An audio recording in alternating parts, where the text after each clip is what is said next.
बच्चों चैप्टर 13 जो हम पढ़े थे अकल बढ़िया भैंस, उसका आज हम आगे पढ़ेंगे। बंदर ने कहा, शरीर बड़ा होने से कुछ नहीं होता, अकल बड़ी होनी चाहिए। भैंस बिगड़ गई, तू मैं होने लगी। झगड़ा सुनकर जंगल के और जानवर भी आ गए। इधर इनका झगड़ा थमने का नाम ही नहीं ले रहा था। भैंस अपनी को बड़ी बता रही थी, लेकिन बंदर भी अपने आप को बात पर अड़ा था कि अकल बड़ी होती है। लोमड़ी ने देखा कि अपनी चालाकी दिखाने का यही मौका है। बोली, इस तरह लड़ने से काम नहीं होगा, फैसला के लिए चलो राजा के पास। भैंस ने कहा, मैं किसी के पास नहीं जाने वाली। बंदर बोला, यही कम बुद्धि की पहचान है। बात बढ़ने लगी। तब लोमड़ी ने कहा, अपनी बात दोनों को साबित करनी होगी। भैंस बोली, मैं तैयार हूँ। बंदर कुछ नानुकर के बाद अंत में तैयार हो गई।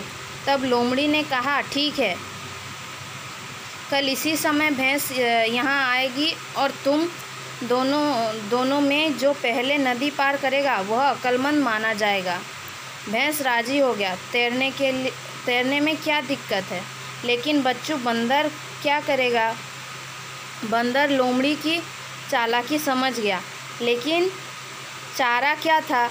उस दिन बंदर बेचैन रहा। उसी रात को नींद नहीं आई।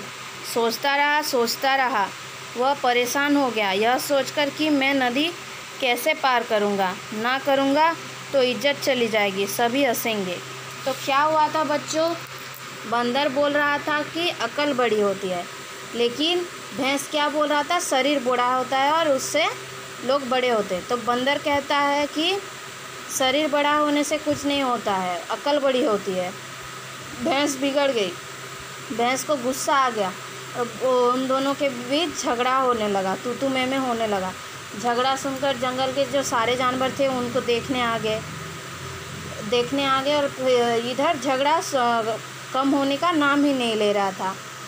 भैंस अपने बात पर टिका हुआ था और बंदर भी अपने बात पर टिका हुआ था। भैंस अपने बात पर टिका हुआ था कि शरीर बड़ा होने से सब बड़े हो जाते हैं, लेकिन बंदर अपने बात पर टिका हुआ था कि अकल बड़ी होनी चाहिए।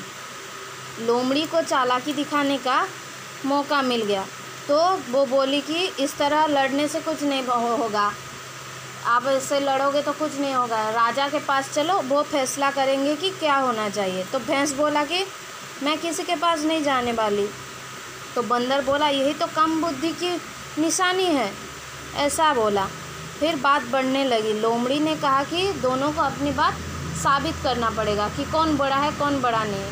तो भैंस तैयार हो गई, लेकिन बंदर ना नुकुर करके वो भी तैयार हो गया। तो लोमड़ी ने कहा कि ठीक है, कल इसी समय सब आएंगे और तुम दोनों को नदी पार करना है। भैंस तो तैयार हो गई नदी पार करने के लिए। तैरने में क्या दिक्कत हो बोल के वो तैयार हो गई। वो तो उसको तैरना आता, लेकिन बंदर क्या करता? वो रात भर सो नहीं पाया, उसको नींद नहीं आई और वो कैसे पार करेगा सोचते सोचते उसको रात भर नींद नहीं आया।